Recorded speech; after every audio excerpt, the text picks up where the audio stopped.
Bonjour à tous, bonjour François Bayrou. Bonjour. Une bonne nouvelle pour l'économie française ce matin, plus 0,6% de croissance au premier trimestre de l'année 2015. Est-ce que la politique de François Hollande est en train de payer ? Tout le monde sait quelle est la cause de ce léger rebond.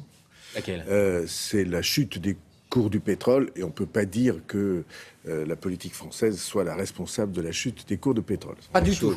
De ce point de vue-là, non, évidemment, mais votre journaliste l'a dit tout à l'heure sur le plateau avant nous. Mais toute bonne nouvelle doit être reçue comme telle et donc il n'y a pas de raison d'ergoter sur ce sujet.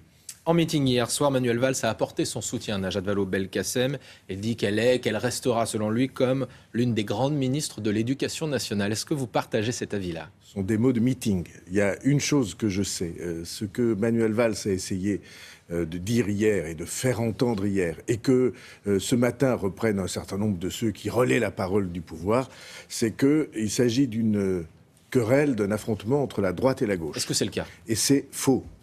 Il y a autant, et heureusement, de responsables ou d'intellectuels, comme on dit, d'écrivains, de philosophes, qui se sont opposés à cette réforme venant de la gauche qu'il y en a venant de la droite.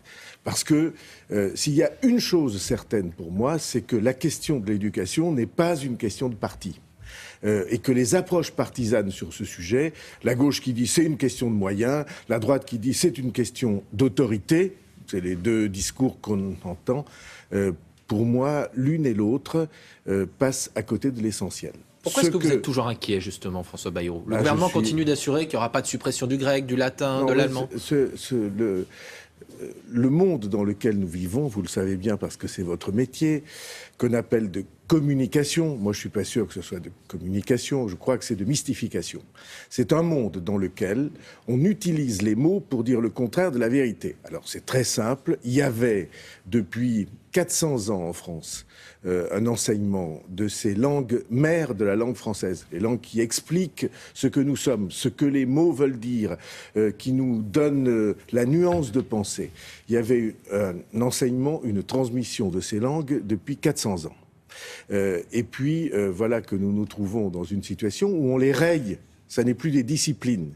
On dit on fera un peu d'enseignement interdisciplinaire, il y aura 1 heure par semaine pour ceux qui veulent, pour les enseignants qui le choisiront, mais vous n'aurez plus le droit de recevoir un enseignement dans ces disciplines-là. Et donc pour moi, c'est une atteinte profonde à quelque chose de tout à fait précieux, qui est la clé pour les enfants venant de milieux non favorisés par la culture ou par les aspects matériels des choses, ces enfants-là, ils ne pourront plus recevoir à l'école ce que jusqu'à maintenant on leur offrait. Est-ce que vous diriez... on leur imposait, on leur offrait. Est-ce que vous diriez, comme Nicolas Sarkozy, que l'école de la République est en danger ? En tout cas, je dis que notre socle est mis en danger. Mais Nicolas Sarkozy, lui aussi, il y a quelques années, avait envisagé de porter atteinte à ces disciplines disait-il, les langues anciennes qui, au fond, coûtaient très cher pour ne pas rapporter beaucoup à la nation. Ça veut dire que vous pensez que le gouvernement doit retirer cette réforme aujourd'hui ? Je pense qu'il faut retirer, reconstruire, reproposer une réforme différente, mais ce n'est pas le seul aspect. Il suffit de lire les programmes et de découvrir le côté complètement jargonneux, incompréhensible. Il m'est arrivé de citer des phrases entières que personne ne comprendrait dans Effectivement, on l'a vu notamment même pour le sport, sur la piscine, c'était assez compliqué de ce côté-là. François Hollande, le président de la République, rentre aujourd'hui de son déplacement dans les Caraïbes. Est-ce qu'à la place de François Hollande, vous auriez rencontré Fidel Castro à Cuba ? On ne va pas faire une polémique de cela. C'était une rencontre symbolique. Symbole de quoi ? Je ne sais pas. Disons de quelqu'un qui a été une figure dans l'histoire. Mais ce que Fidel Castro a fait de son peuple et de son île n'est enviable par personne, et notamment aucun dirigeant de nos pays de liberté. Vous l'auriez rencontré, vous ?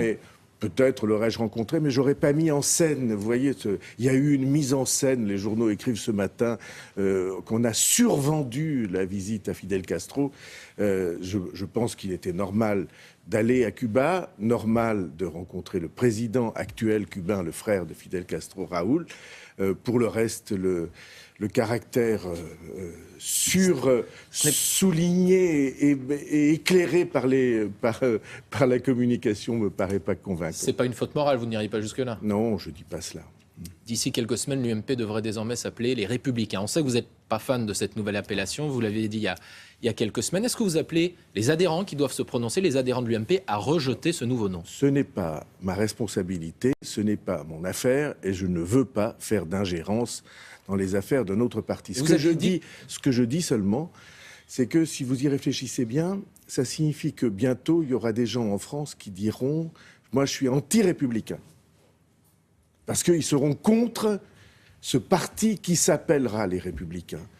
Et il me semble qu'il y a quelque chose de pas heureux pour la nation de voir ce que nous avions en commun privatisé au service, ou en tout cas pris comme étiquette par un seul parti. J'aurais préféré, mais c'est leur affaire, j'aurais préféré que tout ce qui a trait à la République demeure partagé par vous, par moi, et au fond par tous ceux qui se retrouvent dans le grand idéal que la France s'est donné. On vous sait proche d'Alain Juppé, notamment à l'UMP, personnalité politique la plus populaire, on l'a vu encore cette semaine dans plusieurs baromètres politiques.